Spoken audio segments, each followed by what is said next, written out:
Namaste, healing family. Thank you so much for joining me. Again, the third video. Please, if you're liking what you're seeing, please subscribe, because I haven't got a fucking clue how to do it because I'm shit with technology. So I'm just going with a basic video, like saying. But again, we've started to get to a certain part that makes me feel uncomfortable, because it's now starting to resonate, everything that I went through, especially with mental health. You know, and this is why I put hashtags mental health survivor, mental health warrior. And this is why I do Reiki, because trying to help so many people with mental health, with the depression. And when you actually sit down with my beautiful clients and explain certain things that they're going through, they kind of get it and the reason why. And especially, obviously, you know, we do self-sabotage, and sadly I self-sabotage so many jobs, relationships, everything, friendships, the whole lot, because I didn't even know my fucking self.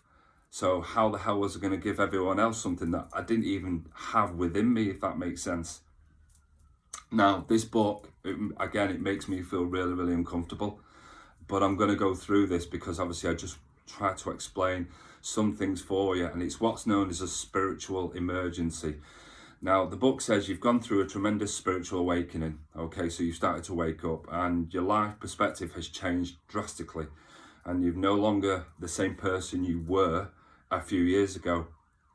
And again, that's kind of, again, resonates with me, because when I started to wake up and started to realize what was going on, I realized, and again, I'm not saying this, that you should do this, but I decided that I wanted to come off my medication because I felt it was the right time. I was on so many doses of different, citalopram, venlafaxine, the beta blockers, everything, because all I was feeling was being dumbed down, just completely so dumb that I couldn't feel a fucking goddamn thing. And that really hurt, because obviously, even though I tried to love, I couldn't love, if that makes sense.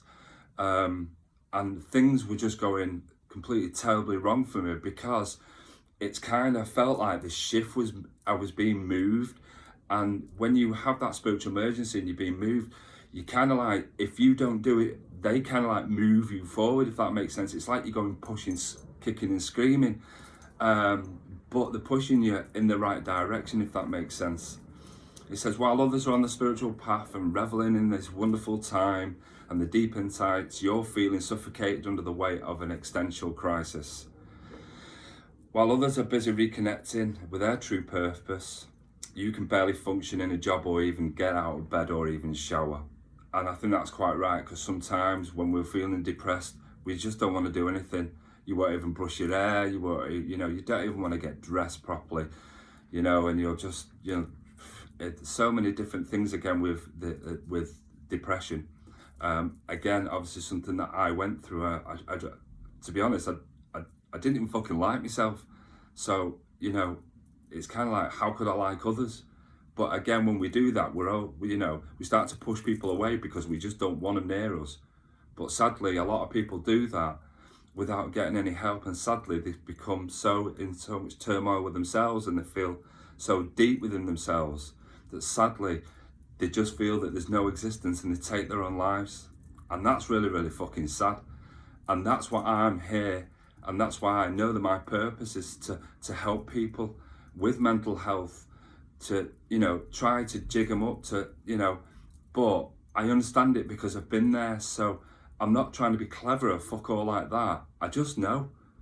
So that's why a lot of clients that again come work with me, know the background. So it's kind of like they know that I'm not taking the piss, if that makes sense. But it's just always being there and supporting and just explaining. And this book explains it so well. Again, it's like, say, while others feel a deep sense of peace and alignment, you feel like you're on the verge of going crazy or being sucked into the black hole of depression or emptiness forever. But the one thing that we ask is, what did we do wrong? What did I do that was so wrong? And it's kind of like, and I just felt like I wasn't worthy. And you know what? I just felt like I wasn't strong enough. But it's not even your fault to a certain degree. Again, with lessons, What you experience has nothing to do with your strength or capabilities, the book says. What you experience is something called a spiritual emergency or a crisis. And we'll see throughout the rest of this chapter. Now, the one thing is, it actually states before you go into this chapter, it might be worth pausing and checking in with yourself. And that's making sure that you're grounding, do you know what I mean? And knowing that you've actually prepared for this part of the journey. Again, there's so many other chapters that we're going to go through, but this fucking absolutely, really, it makes me feel uncomfortable just stood here doing this. I mean, I don't like talking to cameras at the best of time, but because obviously that, you know, I have that little bit of anxiety about it, but you have to push through, don't you? You always have to go forward. And again, it says if you want to, you can perfectly go through that. So it's fine. So I'm just gonna read a little bit for you. And it says, with that being said, let's start with a basic definition of a spiritual emergency. And the spiritual emergency is a term that refers to a severe crisis that an individual may experience after going through a spiritual awakening. So again, we've talked about all the nice things, you know, obviously we're recognizing, you know, they're making us, you know, start to evolve. But the one thing is that when we're doing this, what happens is with this spiritual emergency or crisis, it's kind of like the spiritual awakening has fucking flung you forward, and you know, and it's just like, oh my god, it just speeds up so much. It becomes, you start to become very destabilized. And again, this is why I try to help so many people with grounding, because when we are ungrounded, you know, we can feel completely right off balance. And again, the one thing is that it can be very terrifying to our body and our mind.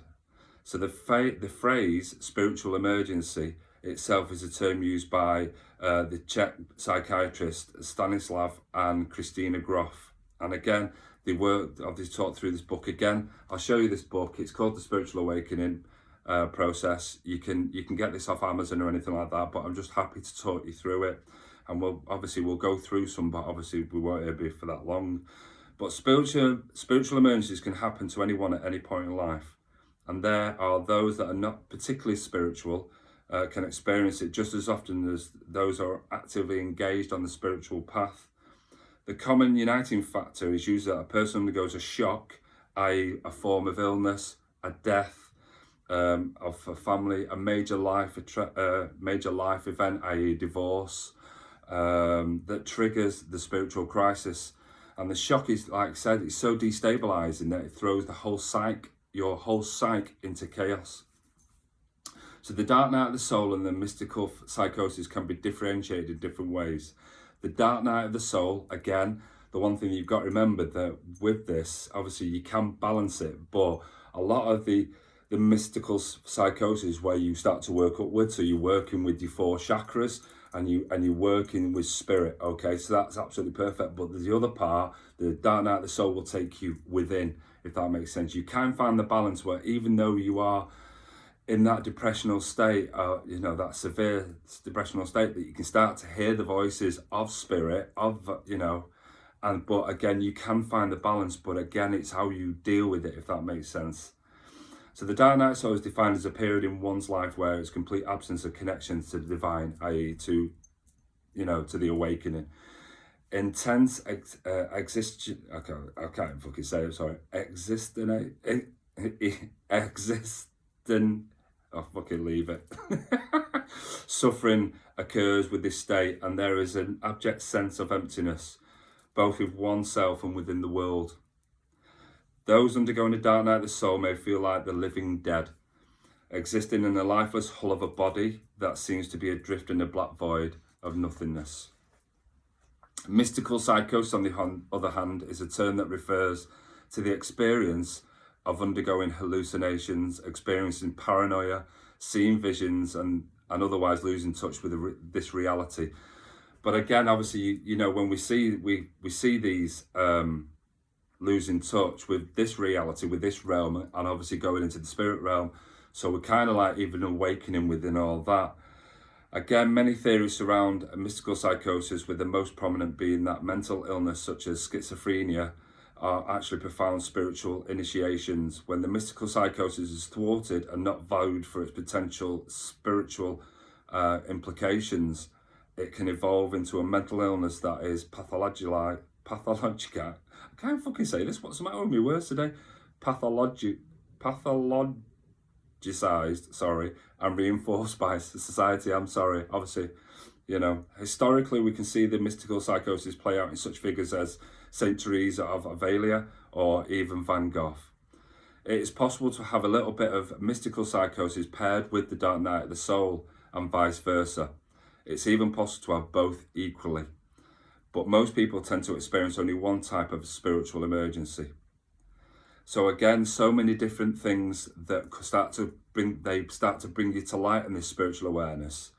There could be peak experiences, Kundalini awakening, near-death experiences, past life memories, psychological renewals, shamanic crisis, psychic opening, again when we start to work with spirit, again ringing in the ears, spiritual downloads, communication with spirit guides and channeling, close encounters with UFOs, people see them, and possession of obsessional states. So these varieties of spiritual emergencies don't necessarily stand alone. Often they mix and combine and confusing, but even in terrifying ways. So I'm just going to go on a little bit more about. Sorry, I'm just going to hold this back. But again, below you'll find several signs commonly experienced during spiritual awakenings. Okay, so you find it impossible to cope with everyday tasks. Again, shopping, showering, cooking, keeping up with the bills, because a lot of people just don't want to deal with any shit. You can't hold down a job to your intense sensitivity. It feels like your whole world is crumbling around you. You struggle to sleep properly and may experience night terrors. And again, that's most important, because the one thing is, obviously, with that, we're starting to wake up even earlier. You struggle to sleep properly and may experience them. Your inner and outer world starts to blur. So again, we just can't make no sense whatsoever. You're a roller coaster of emotions. Obviously, like I said, you can be very, very happy or very, very low, and people thinking, what's the matter with him or her? You may experience hallucinations, i.e. images, sounds, physical impressions, i.e. again, with the lights, the doors, someone even walking up the stairs you can hear during the night. Again, so many different things. Your grasp on the real and logical is weak, resulting in psychotic-like symptoms. You may believe that you are a reincarnation. That's perfectly fine.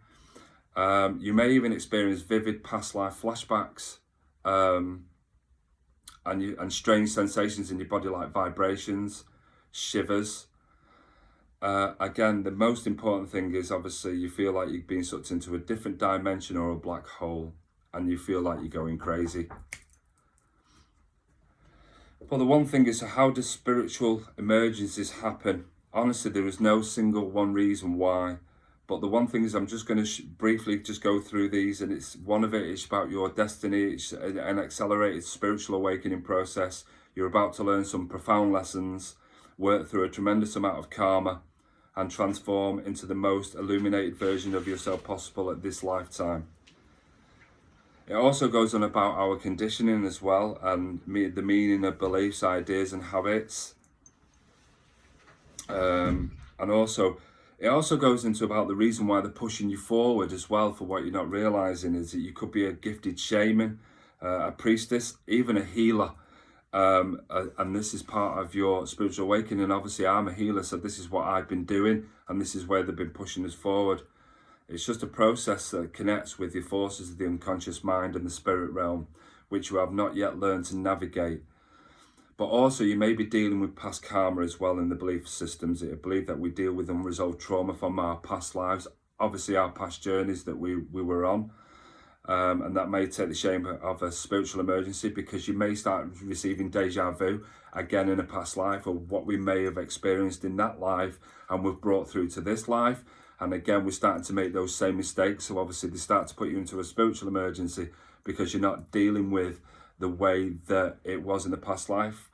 And again, you start to, purge your ancient patterns and develop a clean slate is what you're after. And again, even more anything that you're more sensitive.